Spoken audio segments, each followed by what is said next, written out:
Hola alumnos. Bueno, vamos a seguir hoy con dos ejercicios de dinámica que enlazan con lo que vimos en la clase anterior, ¿vale?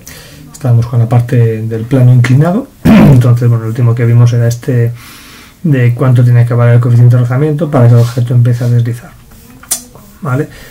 Bueno, el siguiente tipo de ejercicio es parecido, ¿vale? De hecho, bueno, en clase en su momento hicimos uno muy similar, pero no vamos a repetirlo porque ya con todo lo que hemos ido viendo pues viene bien para fijar conocimientos. Ahora se nos ofrece lo mismo, un plano inclinado. En principio no se nos dice a qué altura está porque no es relevante. Podría llegar a complicarse el problema un poco más, pero bueno, en este caso no tiene... Digamos, para la primera parte del problema eso no sería importante. El objeto tiene una masa y sí que se nos dice que tiene un coeficiente de rozamiento concreto, 0,3. Lo que no se nos dice es lo que vale el ángulo. Y de hecho esa es la pregunta, es cuánto tiene que valer el ángulo para que el objeto empiece a caer. Este es un ejemplo bastante típico que se puede ver experimentalmente en la propia clase, en el propio aula. Si cogemos un objeto y lo ponemos, por ejemplo, encima de un libro y empezamos a abrir el libro poco a poco, bueno, al principio el libro apoyado sobre la mesa estaría tal que así, ¿no? Estos serían las hojas, esto es el lomo, ¿no? y aquí las tapas. Si colocamos aquí un objeto, pues al principio el objeto está en reposo. A medida que empezamos a abrir el libro, ¿vale? El lomo, las hojas, al principio el objeto no cae y llega un momento en el que, pues a partir de cierta apertura del libro, ¿no? El objeto ya cae. Claro, si seguimos abriéndolo, pues evidentemente el objeto también cae. La pregunta es cuánto tiene que valer el ángulo para que empiece a caer. Bueno, esto es la forma de determinar experimentalmente el valor del coeficiente de rozamiento. Y se realiza, pues en principio, como hemos venido viendo en el resto de problemas. Todos empiezan de manera muy similar. Hacemos el diagrama de sólido libre, ¿vale? Ponemos aquí el peso, ponemos aquí la normal. Bueno, la normal, marcarla un poco más, ¿vale? Evidentemente la normal irá condicionada a la apertura de este ángulo. Si se abre poquito, pues la normal estará bastante cerca de la vertical. Si está muy abierto, estará más inclinada. Pero como nosotros no sabemos cuánto vale ese ángulo, pues lo hacemos así como para una situación genérica. Y en este problema sí que merece la pena, sí que hay que poner la fuerza de rozamiento, porque se nos dice que mu tiene un cierto valor. Entonces esto es la fuerza de rozamiento, ¿vale? Bueno, más o menos. Fuerza de rozamiento. Así, apuntando para atrás. Vale. No hay más fuerzas, ¿vale? No hay nadie más que esté tirando el objeto, ni nada que lo retenga aparte del rozamiento.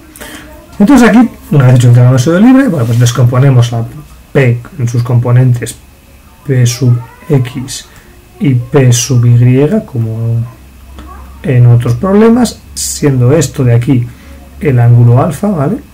Esto es una componente, esto es otra componente. La P ya no, una vez ponemos las componentes, pues la P ya desaparecería del diagrama. Y nos paramos a analizar qué es lo que pasa aquí, ¿vale? Claro, la clave aquí está en esta parte de aquí, lo de que empiece a caer. Empezar a caer quiere decir que las fuerzas que intentan desplazar al objeto, en este caso P sub X hacia abajo del plano, pasan a ser mayores que las fuerzas que lo retienen donde estaba, F sub R.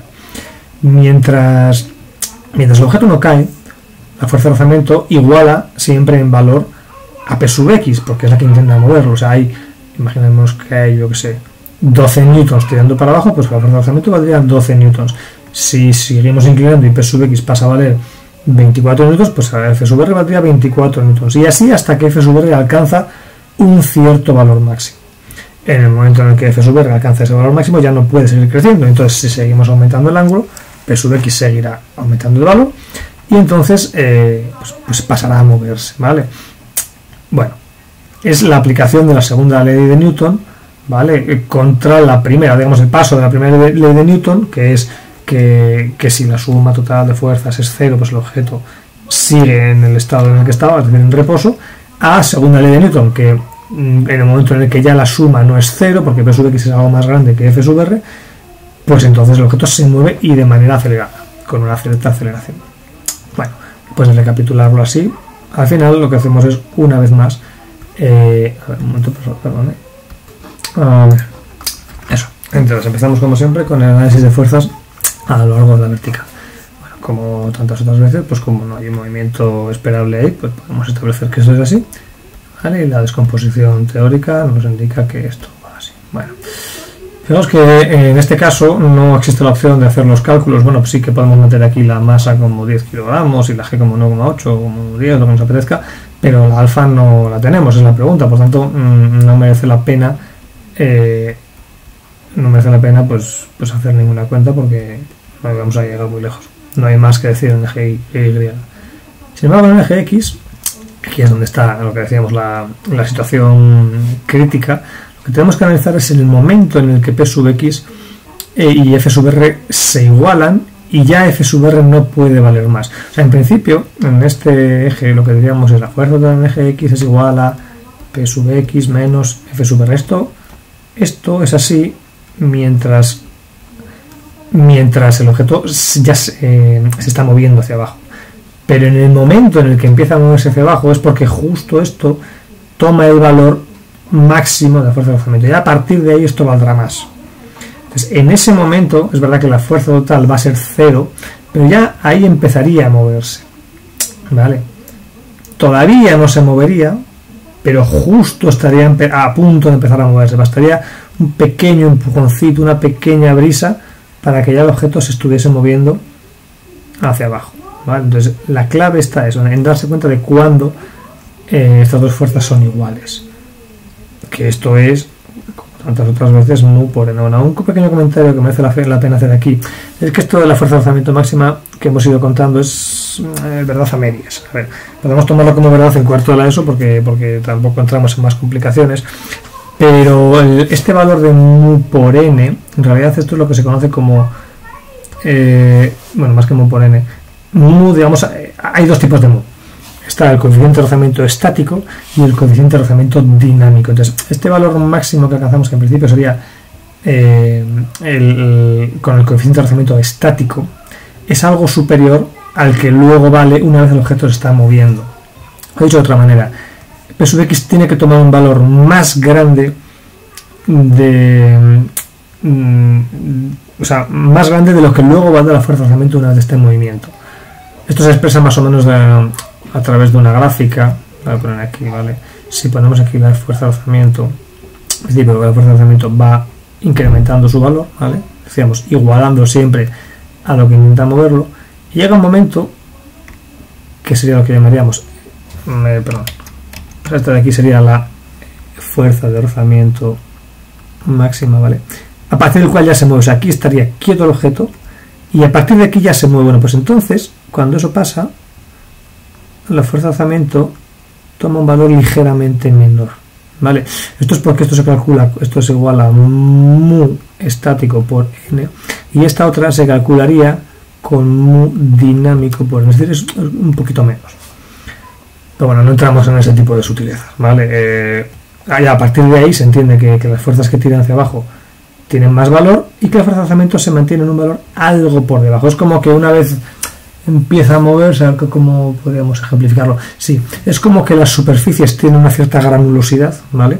Tienen un cierto relieve en la parte de abajo, que mientras están en reposo, esas granulosidades como que encajasen la una con la otra, ¿vale? Entonces, al intentar moverlo, estos bordes encajan y no se mueve, pero que una vez están ya moviéndose, es como que fuese botando una cosa sobre la otra, más o menos. O sea, no sé cómo representarlo, pero vamos, como que ya no estuviesen encajados, ¿vale? O sea, ya de manera aleatoria, ¿vale? Pero si esto está moviéndose, los baches que tiene que ir enfrentando no tienen el mismo poder de retención que si justo todos los huequitos encajasen unos con otros, más o menos, ¿vale?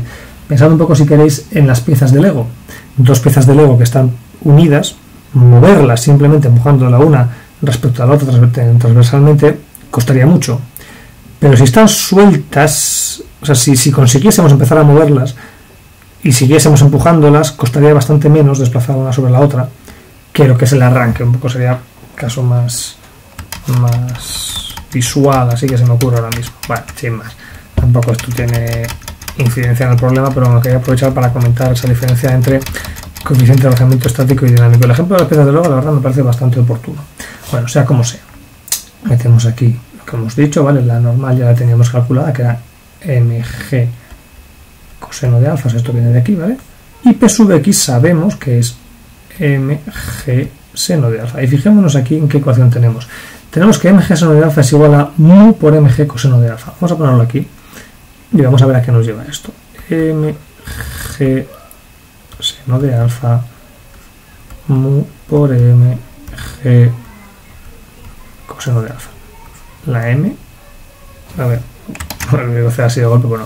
En principio, si uno tiene tentaciones de meter aquí el valor de la masa, lo que dan, no sé, 10 kilos, la G, tal, puede entretenerse haciendo cuentas, pero son cuentas que son un poco inútiles, es perder tiempo haciendo operaciones.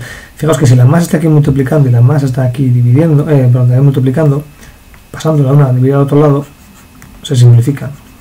Y lo mismo pasa con la G. Si la G está aquí multiplicando y la G está aquí multiplicando, también se simplifica. Esta ecuación nos queda tremendamente simplificada de la siguiente manera. Claro, esto es una ecuación en la que mu es un valor conocido, 0,3, ¿vale? Y la incógnita en principio es alfa, lo que pasa es que tenemos la alfa presente dentro de un seno y dentro de un coseno, bueno, que a nadie se le ocurra hacer cosas raras del tipo, yo que sé, simplificar el seno con el coseno, o hacer como que esto estuviese aquí multiplicando. No, esto es un argumento matemático, esto es una función, ¿vale? Tenemos que darle a la función coseno el valor del ángulo para que nos devuelva un número, nada más. La cuestión es cómo despejar de aquí la alfa. Es una función de trigonometría que en principio podría ser complicada de resolver, ¿vale? Podría esto ser más difícil, pero justo en este caso en particular tiene una resolución bastante sencilla. ¿Cómo? Acordándonos de la definición matemática que dice que el seno dividido entre el coseno, ¿vale? Que sería la mu, ¿vale? Eso tenemos que dividir. El seno entre el coseno es igual a la tangente. La tangente del ángulo, pues la definición de tangente es seno entre coseno, es igual al mu. Y claro, mu lo conocemos. Mu en este caso es 0,3, 0,15, 0,3. 0,3.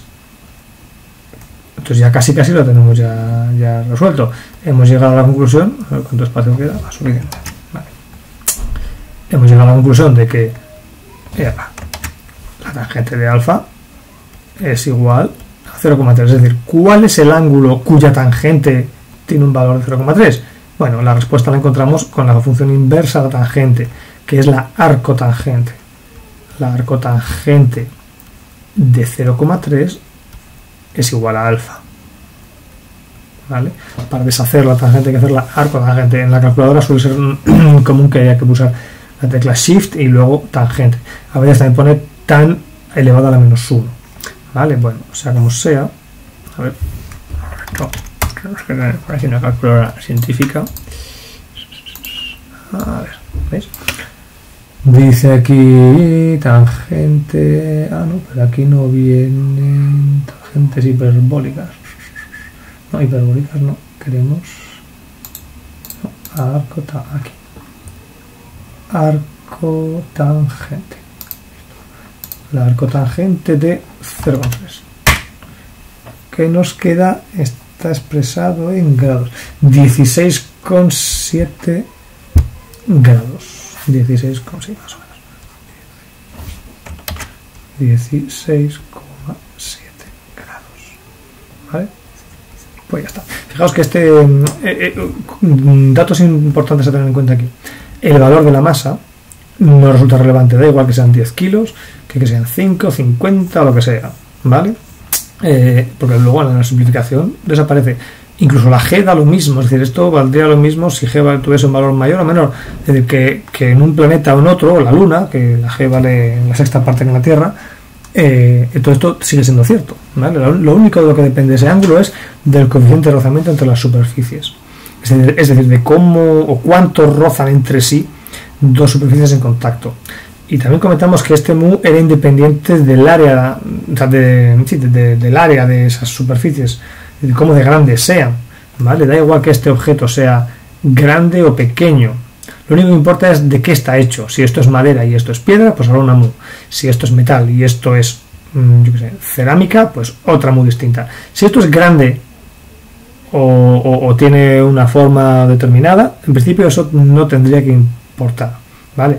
Digo en principio porque me lo doy más factores a tener en cuenta, pero así en un plano únicamente de teoría de dinámica, esto es así, ¿vale? Y cambiando el valor del coeficiente de rozamiento, es decir, cambiando las superficies implicadas, ¿vale? Acordaos de que esto de aquí tiene que ver únicamente con la naturaleza de las superficies que están tocándose, con el material que las compone.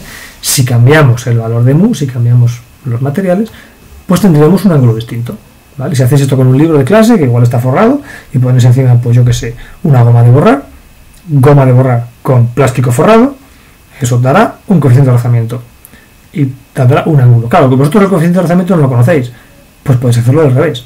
Podéis ir abriendo el libro y midiendo más o menos con un transportador de ángulo el ángulo a partir del cual la goma cae, ¿vale? Es decir, en esta ecuacióncita de aquí tendríais el valor del ángulo, calculáis la tangente de ese ángulo y obtenéis el coeficiente de rozamiento. Y podéis hacerlo esto para varias superficies. Cogéis luego otro libro distinto, uno que no tengáis forrado, y que la misma goma de borrar, y vale, ahora goma con libro sin forrar, y vais inclinándolo hasta que veáis cuánto vale el ángulo, y calculáis su tangente y tendréis un valor distinto de mu. Cogéis esto y con el propio pupitre, que si lo inclináis con un poco de cuidado, sin que se caigan las cosas, pues también lo puedes hacer. Y yo con otro material distinto, con la regla. Pues que la regla es más grande que la goma, no importa, eso no importa el tamaño de los objetos. Regla de plástico con pupitre de madera. Vais inclinando la regla y cuando veáis que eso se cae, claro, vais midiendo los ángulos. Ahí habría que buscarse un poco la vida para tomar una referencia, usar la pizarra igual. Bueno. Y cuando tengáis un ángulo, calculáis su tangente y ahí tenéis el coeficiente de rozamiento, ¿vale? Bueno, pues es un programa bastante ilustrativo. Bueno, vamos a ver ahora otro, ¿vale? Otro que tengo por aquí preparado. Depende de cuánto tiempo llevemos. Vale, cuarto de hora. Vale. Este problema se parece mucho a otros que ya hemos hecho, lo que pasa es que, bueno, pues incluye un pequeño matiz, sobre todo matemático, que os puede resultar un pelín incómodo al principio, pero bueno, tampoco es mucha cosa, ¿eh? Fijaos, ahora he cambiado la orientación del dibujo, pues para que lo veamos siempre de una perspectiva o de otra, da igual, ¿eh? ¿Vale? Da igual que lo hubiese dibujado así, como estaba antes. Bueno, en este caso lo que tenemos es un objeto en la base de un plano y tiramos de él hacia arriba con una fuerza que vale 80 newtons y la fuerza es paralela a la superficie del plano, ¿vale? O sea, bueno, esta flecha no está muy bien hecha, pero se entiende que es para... Podría tener una cierta elevación, ¿vale? Pero entonces tendrían que haberme dado ese dato, no me lo dan. Bueno, pues esto es como si tiramos una cuerda hacia arriba, subiendo por la pendiente esta. Aquí se dice que el coeficiente de rozamiento vale esto, la masa vale esto otro, los grados esto otro, en fin. A lo mejor hay algún dato que es redundante, por ejemplo, de la masa, bueno, pues ya veremos a ver hasta qué punto sí o hasta qué punto no influye. Y la altura, esto ya de aquí, bueno, no hay texto acompañando esto, pero ya os digo yo que la pregunta final podría ser tiempo que tarda en llegar a la cima, ¿vale? Tiempo que se tarda en subir, por ejemplo. Claro, aquí detrás hay muchas preguntas. Podríamos hablar de las ecuaciones de movimiento, podríamos hablar de con qué aceleración sube, podríamos hablar de si se mueve o no se mueve en primer lugar. Bueno, yo confío en que sí que lo haga por estos datos que he cogido, pero yo qué sé. Vale, en principio había una posible última pregunta que sería esta de aquí. Vamos a ver cómo lo resolvemos. Empezamos como siempre, empezamos haciendo diagrama del sólido libre. Puntito, fuerzas que intervienen. El peso, como siempre, el peso para el centro de la Tierra. La normal, cuidado que en este caso la normal apunta a ver, para allá, ¿vale?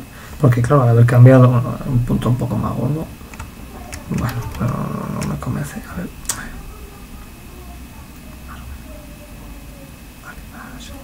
Esto es lo normal. Al haber cambiado el enfoque, ¿no? El punto de vista del objeto, pero pues la normal tiene forma 90 grados con este suelo para allá, ¿no? Vale. Por aquí la normal, ¿qué más? Bueno, aparece un coeficiente de rozamiento, luego entendemos que hay una fuerza de rozamiento. ¿Hacia dónde va la fuerza de rozamiento? Bueno, cuidado, que esto nos despiste.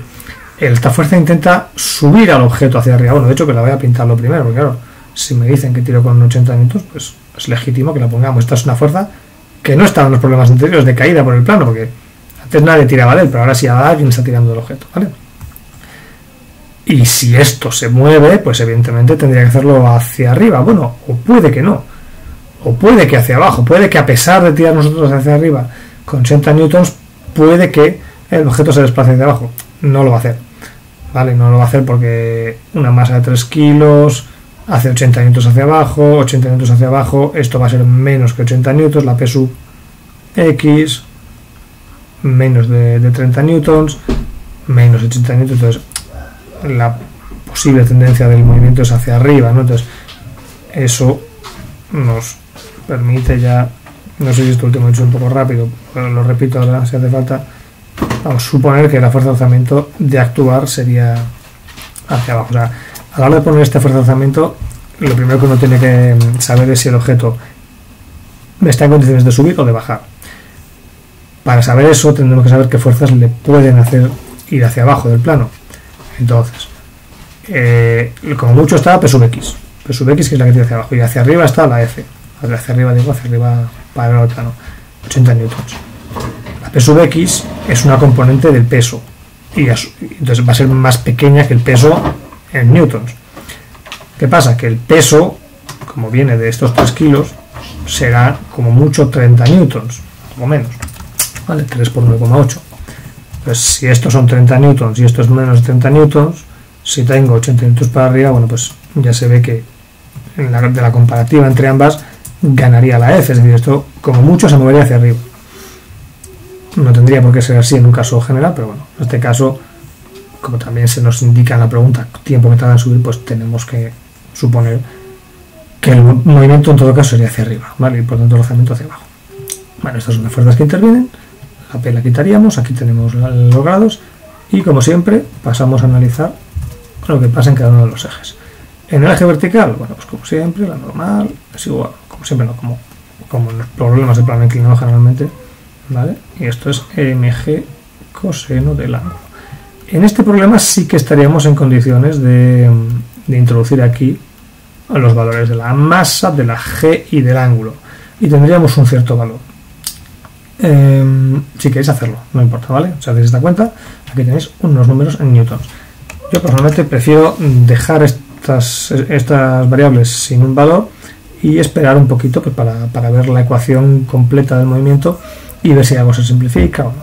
Bueno, vemos a ver en el eje horizontal qué es lo que pasa. Bueno, como la vez pasada decimos, a ver, fuerza total en el eje X. Cuidado porque aquí el eje X no tiene la misma orientación que en el problema anterior, ¿vale? En el problema anterior, si recordáis, el problema anterior estaba dibujado tal que así, ¿vale? El objeto caía y entonces los ejes eran X hacia abajo y Y hacia arriba. En este problema, los ejes que voy a coger por comodidad va a ser X hacia arriba, bueno, se supone que son coincidentes, ¿vale? X hacia allá, esto lo voy a borrar luego, Y para allá. Fijaos que estos ejes uno los coge según le conviene más en cada problema, según luego va a ser más sencillo. Lo más sencillo suele ser considerar que el objeto está en la posición 0, aquí también, que al principio del problema está en la posición 0 y que se va a mover hacia posiciones positivas de la X, es decir, va a avanzar hacia X's que tendrán valores positivos, y aquí lo mismo, va a avanzar hacia X's a lo largo de este eje que sean positivas. No es obligatorio para nada, pero matemáticamente es bastante más sencillo si no nos obligamos a estar trabajando con signos menos, con vectores y tampoco es que aporte gran cosa hacerlo de otra manera, ¿vale? Entonces, dicho eso, fuerza total en el eje X. ¿Cuáles tiran hacia sentidos positivos? En este caso únicamente tenemos esta, la F, ¿vale? La F que tira hacia arriba. ¿Quiénes tiran hacia sentidos negativos? En este caso tenemos dos fuerzas, estas dos, entonces restamos las dos, ¿vale? Podemos pensar que es una resta de una suma, si queremos, ¿vale? Puede ser menos la resta de las fuerzas que tiran para abajo, o directamente decir que todas las que dan para abajo en sentido negativo pues restan y ya está, ¿vale? Bien, antes de seguir aquí merece la pena ver numéricamente cuánto puede llegar a valer esto, pero bueno, digo, para ponerlo de mu sub n, pero también lo podemos hacer directamente y sacar conclusiones en función de lo que valga la aceleración. Vamos a verlo igual así, que creo que es algo novedoso y que os puede convencer más. Bueno, si hacemos esto, por la segunda ley de Newton, la fuerza total a lo largo de ese eje será la masa por la aceleración a lo largo de ese eje Y. Podemos poner aquí una X. Como no hablamos de aceleración en el eje Y, no hace falta, ¿vale? Esta fuerza F, no confundirla con la fuerza total, estos son los 80 newtons del principio del problema, ¿vale? P sub X es como siempre, mg seno del ángulo, ¿vale? Y la fuerza de rozamiento sería mu por la normal que ya la tenemos de antes, que sería mg por el coseno del ángulo. Aquí, si tuviésemos el número, pues ya podríamos también colocarlo y pues, hacer las cuentas, etcétera, etcétera. Bueno, vamos a ver aquí qué pasa. Entonces, en principio se nos pregunta tiempo que tarda en subir, eso quiere decir ecuaciones de movimiento, eso quiere decir calcular el valor de la aceleración. Metemos los números y a ver qué ocurre. Bueno, fijaos que en este caso, por oposición al problema anterior, la masa sí que influye. Yo no puedo simplificar esta masa con esta masa y esta masa porque aquí no tengo ese valor de m multiplicando, aquí tengo 80 newtons, entonces no sería legítima la simplificación. Bueno, no pasa nada. Metemos y hacemos cuentas. Masa que hemos dicho que valía 3 kilogramos. 3 kilogramos. Bueno, pues 3A, 80. Vamos a hacer 3 por 10. Esto de aquí vamos a hacer como 10 para que sea 30 y sea más cómodo. Seno de 20, vaya, qué mala pata. Bueno, todavía si fuese 30 podríamos hacerlo a mano, pero bueno. La mu vale 0,15.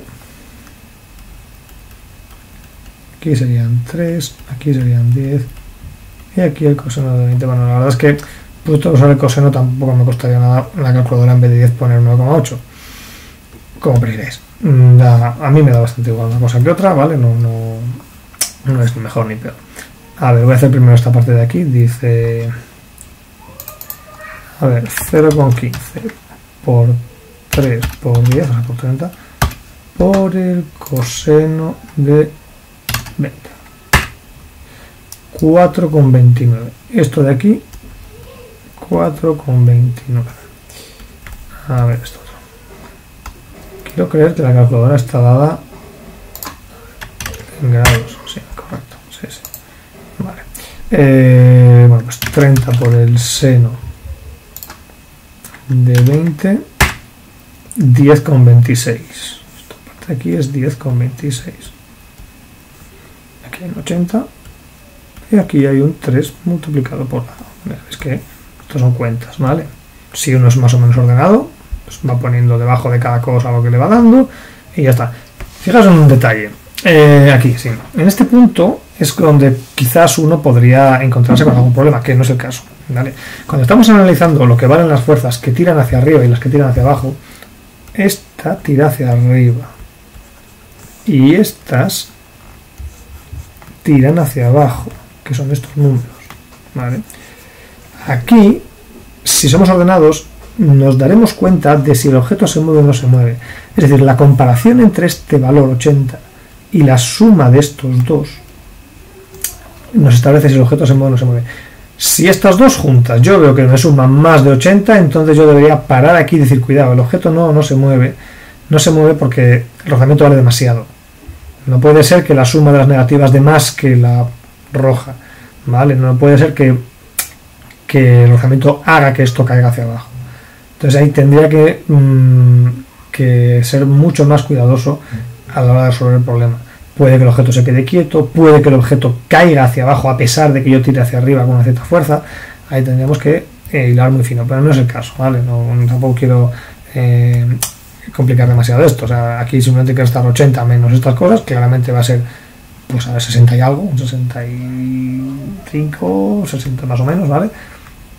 Y hacer las cuentas y punto. No hay que darle muchas más vueltas.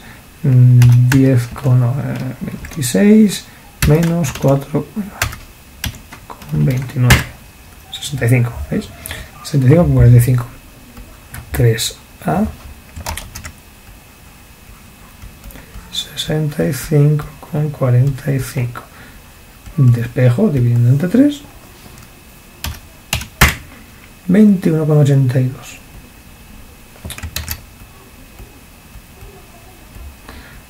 Metros partidos segundo cuadrado. Tenemos un valor de la aceleración.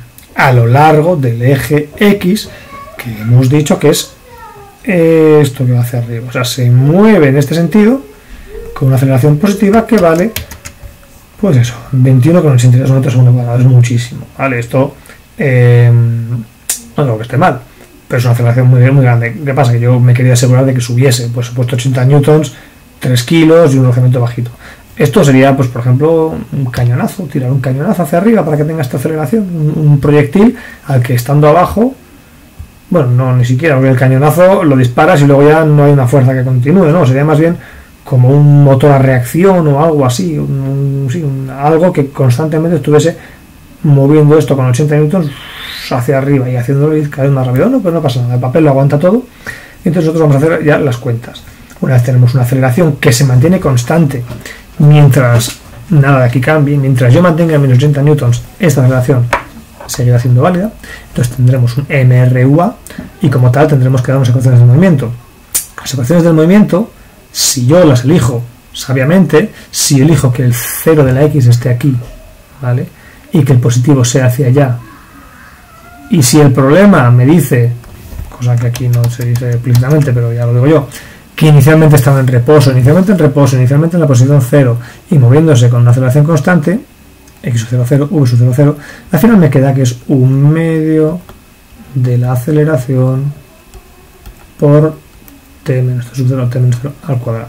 Y la velocidad sería v sub 0, que es 0, la aceleración 21,82 por t. Estas son las dos ecuaciones del movimiento que, si elegimos los ejes convenientemente, el sistema, el origen y la orientación, pues nos queda así. Pero esto tampoco responde, o sea, esto es prácticamente todo el problema, ¿no? Todo el problema, la parte difícil de dinámica, que es extraer el valor de esa aceleración. Luego el resto es cinemática. Una vez tenemos las ecuaciones del movimiento, se trata de ver cuánto tiempo tarda en efecto en hacer la subida. Entonces, vuelvo a pintarme aquí lo que nosotros tenemos esta disposición, tenemos aquí 20 grados y creo que eran 5 metros, no sé, 5 metros. Entonces, ¿cuánto tiempo se tarda en recorrer la distancia que media entre este punto y este otro? ¿Cuánto? Bueno, primero hay que saber cuánto vale esa distancia, porque esto va a ser la X que nosotros andemos. Si metemos aquí ese valor de X, haremos una cuenta y sacaremos la T sin dificultad, pero no sabemos lo que vale esa X, no son 5 metros. 5 metros es esta altura, desde el suelo, ¿vale?, de tierra hasta lo alto del plano. ¿Cuánto vale la hipotenusa? Lo podemos sacar con trigonometría, sencillamente. Este 5 es el cateto opuesto de este ángulo. Entonces, la definición de 5 entre X, cateto opuesto entre hipotenusa, esto es igual al seno del ángulo, en este caso 20 grados. Por tanto, X vale 5 dividido entre el seno de 20. Hacemos la operación. 5 entre seno de 20, 14,62 metros. 14,62 metros.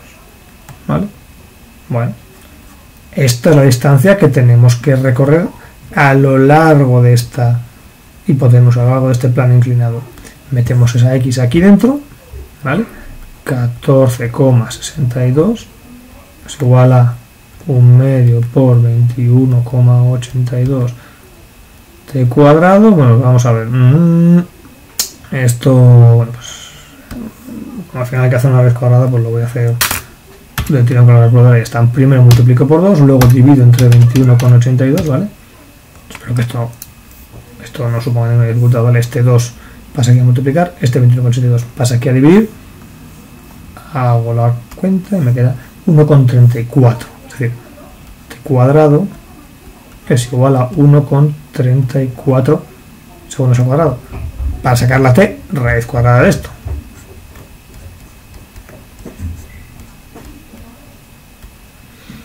Pues algo menos de un segundo, pero vamos, poquito. A ver, la raíz cuadrada de esto. 1,56. 1,56 segundos. Bueno, por lo menos no es algo ridículo, no es 0,000. Entonces, bueno, pues tarda un ratito, se entiende que primero está parado, cada vez más rápido, cada vez irá más rápido, entonces es una aceleración bestial, pero bueno, al final tiene que recorrer 14 metros, con lo que bueno, pues tarda un segundo y medio, un poco más de un segundo y medio, en hacer toda la subida. Este es un problema bastante ilustrativo, bastante bueno, porque permite sacar una aceleración a partir de ya bastante esfuerzo. Está el peso, está el rozamiento, está la fuerza con la que tiramos hacia arriba, las componentes del peso, en fin. Luego de ahí sacamos la aceleración que utilizamos para dar unas ecuaciones del movimiento y ecuaciones del movimiento que utilizamos para, a través de un pasito de trigonometría, determinar el tiempo que se tarda en cubrir una distancia. También podríamos calcular la velocidad con la que llega arriba el objeto. Bueno, no se pedía, pero bueno, ya que estoy aquí lo voy a hacer porque, bueno, vamos bien de tiempo, no es demasiado largo todavía el vídeo. Entonces, fijaos, la 21,82 por el tiempo lo tenemos. Bueno, pues esto por la aceleración, 25,26 metros por segundo. Para hacernos una idea de lo que es esto, suele ser conveniente compararlo con su valor en kilómetros por hora. Entonces, como son metros partido segundo, para pasar a kilómetros por hora es multiplicar por 3600 y dividir entre 1000. Multiplicar por 3600 y dividir entre 1000. O es el revés, no pasa tan bien así. Es de 90,93.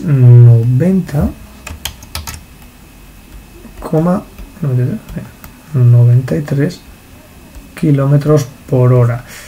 Esto no es para nada necesario, ¿vale? Estoy haciendo aquí el problema explicado y desarrollado hasta todo lo que se me está ocurriendo. Digo porque pasar a kilómetros por hora es una medida que nos es bastante familiar, porque la velocidad a la que nos movemos por carretera con los coches. Entonces, metros por segundo, bueno, pues más o menos podemos imaginarnos. Esto es la cuarta parte de un campo de fútbol recorrido en un segundo.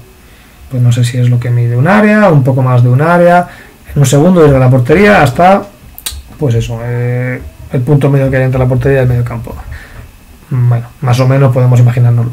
Pero bueno, 90,93 km por hora, bueno, pues ya es una velocidad respetable, vamos, es vale, yendo en coche, no hace falta que os explique lo que es.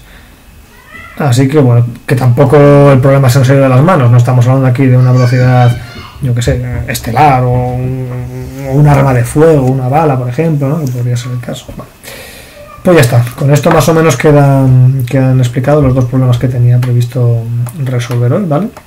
Los añado a la pizarra digital de la lección, ¿vale? Y nada, si tenéis preguntas, pues me vais diciendo. Tengo aquí otros dos todavía que tengo pendiente de resolver, que en el siguiente vídeo les daré respuesta. A lo mejor 2 vídeos, porque son problemas un poquito ya más largos que estos de aquí, ¿vale? Bueno, pues muchas gracias por ver el vídeo y lo dicho, cualquier duda me mandáis un correo y os respondo a la menor brevedad. Hasta luego.